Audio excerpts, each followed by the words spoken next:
How's everybody doing? Welcome back to Asshat Podcast on YouTube. What we got here? This is issue 92, May of, I don't see a year on the cover. I'll have a look when I got on the inside. Of Fangoria, yes. My generation's horror mag. You know, before this there was Famous Monsters of Filmland and Castle of Frankenstein. I'm sure there was others. But for mainstream horror mags, for my generation, like, you know, us that, you know, came of age in the mid to late 70s, it was Fangoria. I mean, yeah, you had Deep Red, you had a bunch of the zines, and it seems like the zine thing was bigger in the UK than it was here. But Fangoria, so let's start this off. Well, look at this cover. We got Tales from the Dark Side, the movie, Friday 13th's Roby, Hardware, Nightbreed, Robert McCammon, complete video coverage, Spontaneous Combustion. Yes, the fucking forgotten Toby Hooper film. Let's see what the poster is. Ooh. The Gate. That's a cool. That's the only bad thing about it. That's why a lot of times you'll find old issues of Fangoria missing the cover because there's posters on the inside. All right, this is from 1990. Wow. All right, here we go. On the Dark Side. I'm talking about Tales from the Dark Side. A lot of letters about Shocker and Fangoria Cons and Robert Englund's Phantom of the Opera movie. And this is Tony Timpone was still working it. Oh, Fantaco. Yes, fucking Fantaco.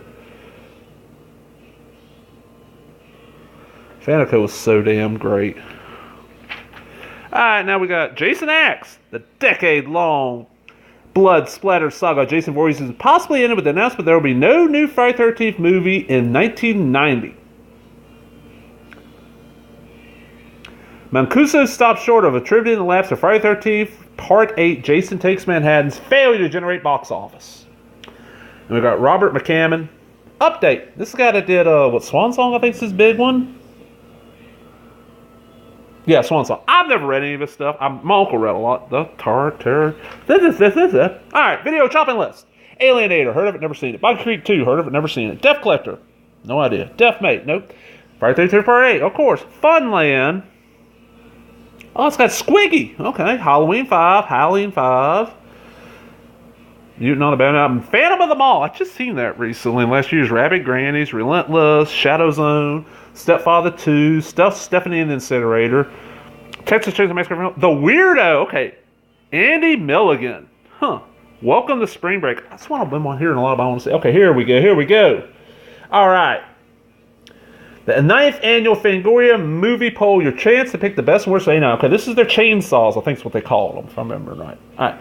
So listed for the things they list for like best film of 89. We got Bad Taste, good film. Dead Calm, good film. Deep Star 6, Edge of Sandy, Fly 2, Friday 13th Part 8, decent. Friday Night Part 2, Ghostbusters 2, Halloween 5, I enjoy, but it ain't great. Heather's, real good. Henry, yes. Horror Show, yes. I'm Madman, never seen Intruder, decent. Leviathan, Lucky Stiff, Night of the Demons, pretty good film. Nightmare 5, oh, that was horrible. Parrots, good film. Pet Sematary, good film. England's Phantom of the Opera, and Return of the Swamp Thing. Shocker, Stepfather 2, and Texas Avenger 2 and 3. Out of all those, shit. Henry! It comes down to Henry or Bad Taste are my favorite, or Heather's, and Henry wins. And worst out of all those, God. Nightmare 5 for me. Most outstanding special makeup effects 89. The Fly 2, Leviathan, Night of the Demons, Night on Elm Street 5, Phantom of the Opera, or others. New from the meat market, the Saw. Soft, durable, safe, lightweight polyurethane foam chainsaw for only $25. Alright, here we go. This was what was cool when I bought this issue. I didn't know this was in there. This is one, it's not from my old, I don't have hardly any of my old Fangorias. They all kind of got destroyed. But this one has a long interview with Richard Lehman, who at the time, by the time I got this issue, I gotten into Richard Lehman finally. Never heard of it, but such good. Splatterpunk! And that's pretty much what it is. There's old Richard. You know, of course, he died. Really good, long, like I said, really good interview. Roby. Gorgeous ass Roby from Friday 13th, the TV series. And, you know, I've seen her or something recently. She's still a very pretty woman. I mean, she's older, of course. She's going to show her age a little bit. Roger Corman Unbound. This is the Frankenstein Unbound. It's the first film of Corman directed in quite a long time. It's one of those I own I've never watched. I got a lot of this. Hardware, yeah, fuck Hardware. Richard Stanley, yeah. Spontaneous Combustion. All right. This is the Tobe Hooper film that, okay, I've not seen every Tobe Hooper film. There's a few here and there I haven't seen. This is the one out of the ones I've seen. I've only seen it once. Short version. Anchor Bay put it out on DVD, and I didn't get it. Then Anchor Bay put out a double feature DVD. One side of the disc was, I'm pretty sure it was double feature. It might have been 2 discs, but I remember it this way. One side was Spontaneous Commission by Tobe Hooper. The other side was Society. Well, I had it. I watched Society. Fucking loved it, of course. I'd seen Society before. And then a friend of mine, who at the time was living with us, was going to visit somebody and say, hey, can I bring some horror movies? Well, yeah, go ahead, man. Just go and grab you some stuff. And I didn't know at the time that Society would be a bitch to replace. So I was like, yeah, go ahead, grab that. Well, he took it over there to wherever he was going, came back and said to me, okay, so I'll put it on the shelf. It wasn't until months later that I realized the disc was missing. And the person's house he brought it to, that person passed away. So I lost my copy of Society. And Spontaneous Combustion, that's why I've only seen Spontaneous Combustion one time. Look, John Landis does Godzilla. Urgh. The Video Eye of Dr. Cyclops. Okay, we got Cyborg. I don't know what's in there. It's an okay film. Blackout, yeah. The Collar, yeah. Catacombs, is that the... Okay, that is the one that got named as one of the Curse films, and I have it on DVD from Shellfight Screenfight. Cutting Class. You got a young Brad Pitt, you got Jill Sholin, good film. Headhunter. Academy always had good covers. Tales from the Dark Side of the Movie, basically Creepshow 3. Great film, doesn't get the praise it deserves. Early appearances from like Tsubishimi,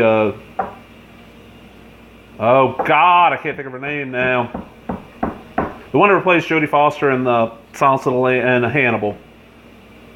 Julia Moore. Christian Slater. I mean, it's just a really cool little film. Oh, I love these masks. I used to want every one of these fucking masks when I was a kid. The Dead Pit. Never seen it. Or, wait a minute, no, I'm sorry. I have seen it. It's just been a while. And I don't remember shit about it.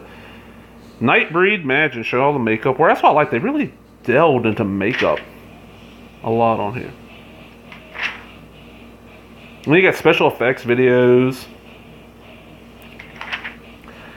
Darabont Rising. Top screenwriter turns director tells all about the rewrite game from Freddie to Brundle Fly More. Yeah, Freddie Darabont. In 1990 getting praise. And yeah, this is before he really did a lot of it. Okay, here we go. This is something I wanted to point out. Satan's Storybook.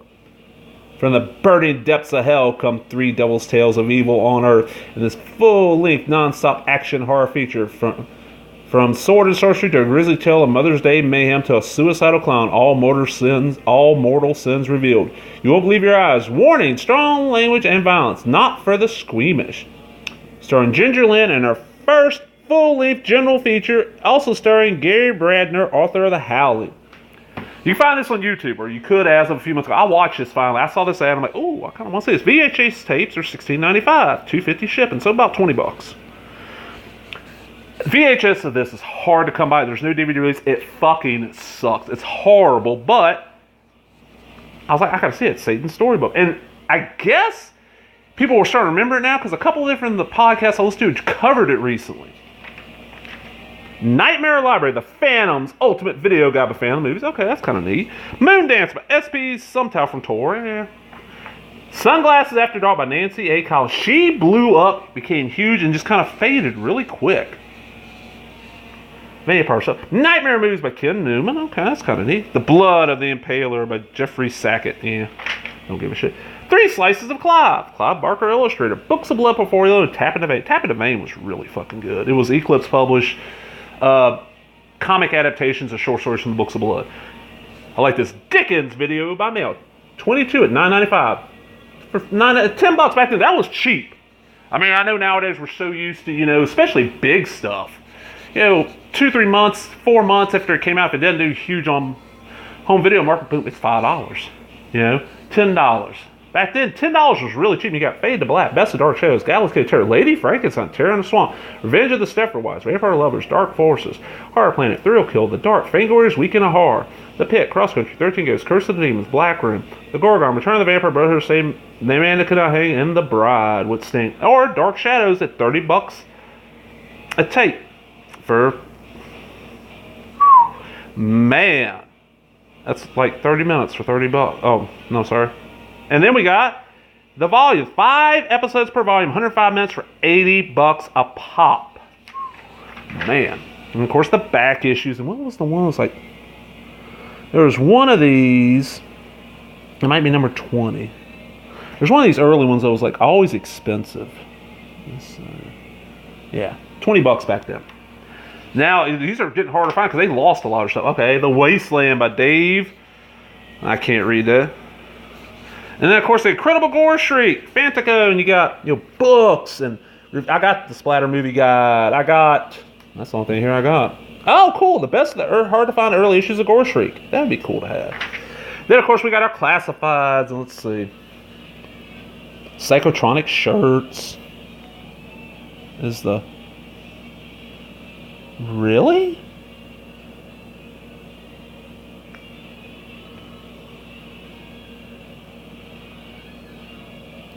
There's one I'm looking for. This might be it. He might have... There's a guy who advertised in here for years. It was based out of Houston. It was, bootlegs and collector stuff. A lot of good stuff in here. I like this. Wanted, intelligent women 21 through 24 who love horror and sci-fi, heavy metal, and computer video games right to Russ. Comic book fans, learn to collect like an expert. Send me $5. Yeah. The Gore Store. Bum, bum, bum. Here we go. The popular column is finally a magazine. Video Watchdog, the perfectionist guide to sci-fi horror on video. Yeah. And then we get these. These were always cool. Cult classics. They took like horror movie posters and kind of like brightened them up and made them t-shirts and posters and sweatshirts and pins and patches and all this stuff. And then, of course, we got a huge back cover ad for Tales from the Dark Side of the Movie. Come this spring to a theater near you. I love Fangoria. These are so much fun. And I have the first probably 200 issues of scans. And they're one of those where I'll drop 10 or 15 issues on like my tablet. And if I'm stuck in line somewhere, like, you go to the pharmacy to pick up your medicine, they tell you it's ready, and the fucking line goes all the way back to gardening. So you're standing there for an hour because they have 40 people behind the counter, 2 registers open taking care of people. And it never fails. A person in front of you, some old person, wants to bitch about the price of their medicine when they've been paying the same price for 2 years. I didn't pay that last month, sir. I can show you pay. No, I did. You calling me a liar? No, we're calling you a dumbass. A forgetful old fuck dumbass. Get the fuck out of my way. Let me get my medicine. So I end up reading figure. And I've had a couple people look at them, and they see what I mean. They just shake their head. I'm like, oh, motherfucker. You shake your head when I'm reading. You're the one walking around with a your ex will wear our shirt that's got a rebel flag on it. That was made back when the Malcolm X movie came out. But, you're giving me the look for reading Fangoria. I'm fucking reading, asshole. When's the last time you read something that wasn't, the can of beer? Anyway, I hope you enjoyed it. If you did, give me a thumbs up. Subscribe for comments. Did you read Fangoria? I can't be the old one. This magazine lasted forever, but did you read Fangoria? All right, talk to everybody later. Bye-bye.